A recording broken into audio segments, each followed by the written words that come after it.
Direct flights to Washington, D.C. at flyags.com. The Live Viper 6 Skyview Network, sponsored by Terry Lambert Hyundai. We will have some spooky morning fog and some wicked warm temperatures for your Halloween forecast tomorrow, and it looks like it will stay pretty warm as we head into the month of November. I'll have a look at all those temperatures coming up. Right now on News Channel 6 at 4, preparing for Tuesday. A look at the Board of Elections plans ahead of Election Day. Plus, improving the safety of student-athletes in public schools. What Burke County educators are using to protect football players. And why healthcare experts and law enforcement say Halloween is one of the deadliest times. And I'm Jenny Montgomery. Thanks for joining us. Coverage you can count on begins with early voting. It's been underway in Columbia County for more than 2 weeks. Anna Latier, live at the Board of Elections building, and she's covering the effort to keep the voting process safe and secure. Anna. Brad, the county's Board of Elections works closely with the Sheriff's Office, with a deputy stationed at every precinct and early voting site. They've already made 1 arrest so far during early voting and assisted poll workers with some voters who are not following the rules. There will be 53 deputies assigned to the various polling places on Election Day, which is November 5th, and the BOE has also implemented radios for poll managers to use this year in case of an emergency and if cell service goes down. It gives us and our poll workers just some extra protection and really just confidence in knowing that they're safe. I think a lot of people are just hypersensitive right now. Even the poll workers are, and I've had to address that with my poll workers, just show some grace. I think if everyone would go back to showing grace, things would go a lot smoother. And 2 reminders, if you were assigned to vote at the Savannah Rapids Pavilion on Election Day, you will now be voting at Stevens Creek Church, and the Columbia County Fair will be happening on election night. So if you live out in that area, try to vote early so you can avoid that traffic. Live in Evans, Hannah Latier, WJBF News Channel 6. Georgia election lead. Information session on it tonight at 5:30 at Harlem High School. It is time now for a first checkup. And Sparta. So a mix of sun and clouds out there with breezy winds. So you can see those winds are coming in from the southeast. So that southerly flow is bringing the warmth in from the Gulf of Mexico. Winds only around 5 to 10 miles per hour sustained. And as for satellite and radar, you can see we have high pressure off the coast here. A few spotty showers in western Georgia, but for the most part, it is dry across the southeast. And as we look at our forecast for tonight, it will be pretty mild. So we're only going to be going down into the mid to upper 60s. And when you're headed out the door tomorrow morning for Halloween, our temperatures won't be too bad at all. It's going to be around 60 to 65 degrees, so no need to bundle up tomorrow for the holiday. There is the possibility of some dense, patchy fog as well, and then a mix of sun and clouds throughout the day as we warm up to around 83 degrees. Coming up, I'll have a look at your full 10-day forecast, but back to you, Brad. All right, thanks a lot, Jenna. Crews working to fix storm damage at the Augusta Canal. 3.5 miles of the canal trail from the pumping station to Savannah Rapids is still closed. That storm knocked down dozens of trees. Many of them fell into the waterway, so they need to get those out to protect the water supply. The falling trees also damaged the canal bank. Commissioners approving $4 million for repairs. That's more than $1 million a mile. Well over 100 trees that are down that are breaching the embankment, causing root balls, holes in the embankment. We have to get those out of there, cut the root balls out, then repack the dam. In addition, all those pose a risk to floating downstream and blocking the water intakes again. No word on when that part of the canal is going to reopen. We do know the money for the repairs is coming from the Utilities Department reserves and not the city general fund. Volunteers from an Edgefield County church are building tiny homes for people in need after Hurricane Helene. The tiny homes are 16 by 8 feet, and they'll have all the basic amenities, including heaters, beds, and a 12-volt electrical system powered by solar panels. Volunteers are coming from all over to help. Most of them are just locals right here in our community, and a majority from our church. We do have some other guys who just kind of stepped in that heard about what we were doing and wanted to help. And there's probably altogether 20 to 25 that are working here. And those tiny homes are going to be heading to North Carolina within the next few days. The church plans to build even more next week. Payne College could use some help from this community to rebuild after Hurricane Helene. School leaders say the campus faces about $4 million of extensive damage, and 100% of it is not going to be covered by insurance or FEMA, so there's gaps where they need assistance, including the chapel roof, Gray, and Jackson Halls. And about 75% of the trees on campus were uprooted, so lots to do at Payne. If you'd like to donate to the relief fund, you can head to payne.edu. With playoffs soon approaching for high school football teams in our area, we're taking a look at one local team that's taken some extra steps to ensure player safety. Here's Graham Lee. The Burke County football team is currently 7-1 on the season and one of the best in the CSRA. But it's the first full season they're using special equipment called Guardian Caps, which were brought to the school thanks to head football coach Franklin Stevens. The caps are a synthetic blend of a shell that goes over the actual helmet. The team bought the Guardian Caps in March 2023, a total cost close to $5,000. Last fall, the National Federation of High School Associations only let them use the caps during practice, but this year they've been able to use them during games. They cover the decals and design on the helmet, which has been a concern for players, but Coach Stevens says that's the least of his worries. I'm more concerned about, trying to keep our guys healthy than I am concerned about those things. I feel like if we can, stay away from the head injuries and we can do what we need to do in the weight room from a health perspective, then it gives us the best chance on the back end to be successful. The Bears are looking to continue their success traveling to Laney this Friday before a big matchup with Thompson on Game Night Live on November 8th. In Waynesboro, Graham Lee, WJBF, News Channel 6. It's hard to believe Election Day is 6 days away. You've listened to speeches and talked with your family up today on News Channel 6 at 5. While Halloween is all about the costumes, candy, and fun, there are some dangers. Scarlett Liz Jack shares what you can do to stay safe.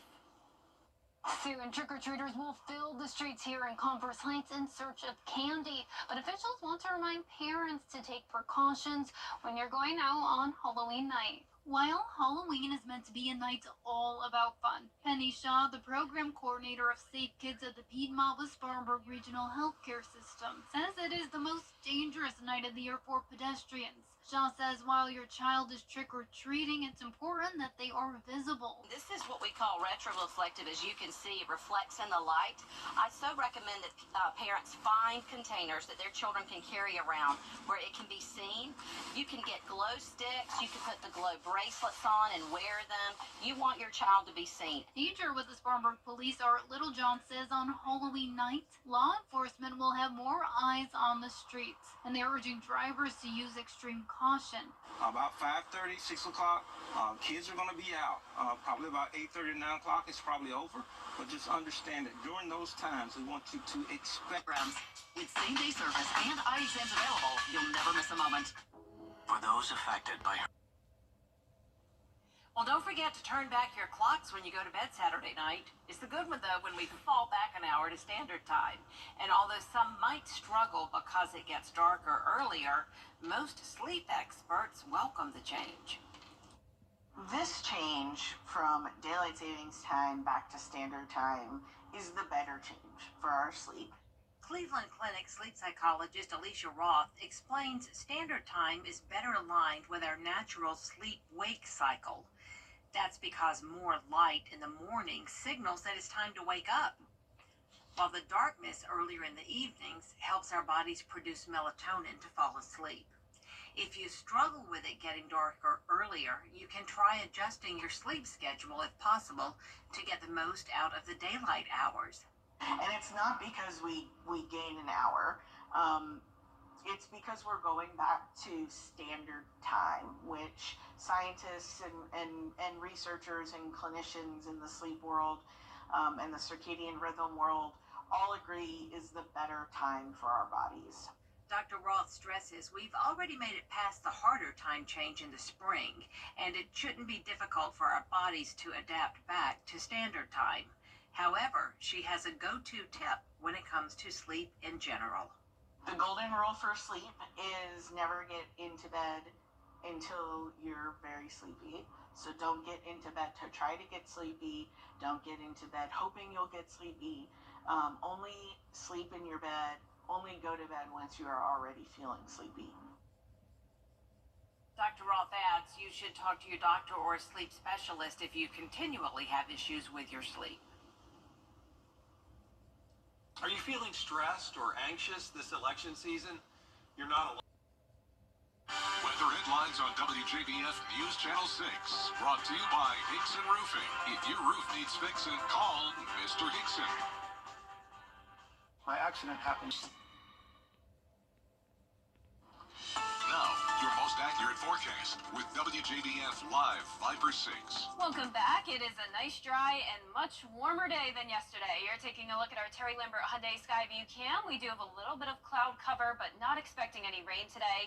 Yesterday, we did pick up a few sprinkles, and temperatures were only in the mid-70s, but now we're sitting at 82 degrees. Winds are coming in at 5 miles per hour, dew point of 58. And as for our temperatures, we're seeing upper 70s through low 80s across the board. A little bit cooler in some of our western counties, but nonetheless warm for everyone.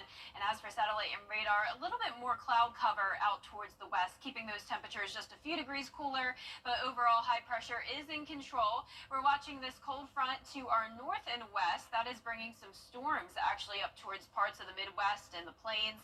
That cold front will be falling apart by the time it makes its way to our area, so we will keep things dry the rest of the week. Halloween forecast looks fantastic. It will be a warmer day, 83, and no rain to worry about. Here's your trick-or-treat forecast. Notice the kids will not need to bundle up.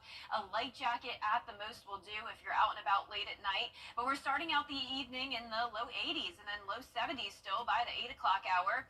And remember, daylight savings times ends on Sunday. We turn the clocks back an hour. So we're definitely getting that to that time of the year. November is right around the corner. High temperatures will be staying warm as we go into the new month. So 83 over the next few days. A brief drop off to the upper 70s over the weekend, but then right back to that 83-degree mark next Tuesday. Now, believe it or not, the dry stretch has come to an end. We picked up a trace amount of rain at Augusta Busch Field yesterday. That's the first rain since September 27th. I know a lot of you will say this doesn't even account because it's just a trace amount, but technically when it comes to our records and almanac data, this will technically count as ending that dry stretch. So we made it for 32 days from September 27th through October 29th, and that puts us tied for 4th place of the longest dry stretch since 2005. It looks like the mostly dry weather will continue into the first and even second week of November. Really not expecting much rain at all. Our future cast tonight at 8 o'clock just showing some cloud cover, and if you're out and about early tomorrow, there will be some patchy fog and some of it could be dense. As we go throughout the day on Halloween, looking great, a good amount of sunshine in the afternoon, and that's that cold front we're watching. Notice it really falls apart as it moves across Georgia, so once again, we're not expecting any rain from that.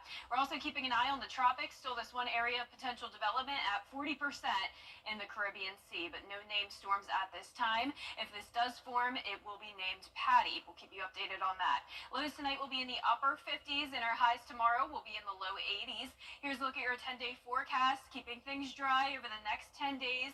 Temperatures are pretty consistent, especially with those lows. We're going to be in the upper 50s, and next week it even gets a little bit warmer. Low temperatures around 60 degrees, which is typically what we have in the summertime, so that's definitely well above average. I love it. Me too. All right, Thanks. thank you, Jenna. Coming up, traditional slippers are getting a makeover. But would you be willing to wear them? Stay with us. At Lionel Smith Limited, only the finest in men's clothing. Welcome back, everybody. Some new shoes are coming out that bring a whole new meaning to the term footwear. These are the toes slippers. The slides are hand-painted to look like a human toes. It's a creation from clothing company Bravest Studios in collaboration with designer Canyon. They go on sale Friday, $110 a pair. So it's one. It looks like one big toe. One toe, yeah, one big toe. One toe. Those I kinda- was thinking as I just read that script that it was going to be like those, you know, the fingers. Oh, yeah. What are those shoes called? Well, they're like the toe Wait, there's a toe. There's a Yeah, thing pretty fun. for each One toe. of our neighbors actually wears those, and he doesn't know this. You He's run watching. in He them? will now. But I don't know his name. I just know them as toe shoes. So walk past our house, and my kids are like, "Who is it? I'm like, it's toe shoes." So there's that, and there's a lot more coverage you can count on at 4:30. Including new refund rules now in effect. What airlines are required to do if you fall victim to any major travel troubles. Are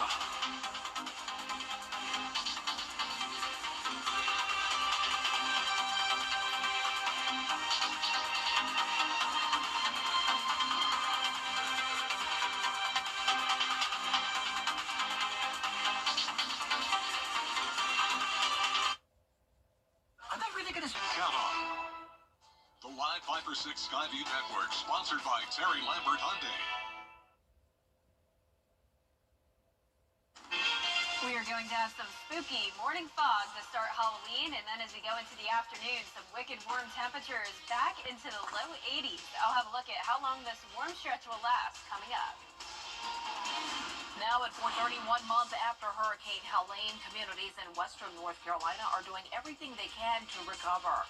Plus, keeping poll workers and voters. Live from Television Park, this is WJBF News Channel 6 at 4:30. Good afternoon, everyone, and thanks so much for joining us at 4:30. I'm Dee Griffin. It's been a little more than a month since Hurricane Helene devastated areas across the southeast. Mariah Ellis has more on how communities in western North Carolina are still recovering. Continuous days, continuous weeks. Communities in western North Carolina are doing everything they can to recover from Hurricane Helene. Access in this place is pretty hard. We're having to use side-by-sides and our pickup trucks to get in and out. Jared Roddy with Duke Energy recently helped restore power in Chimney Rock State Park. He's one of many continuing to work in western North Carolina, hoping to help areas hit the hardest. Especially as the cold season is upon us. And, you know, that just is amazing to me that, you know, we can all come together. We're making progress ahead of schedule at this point.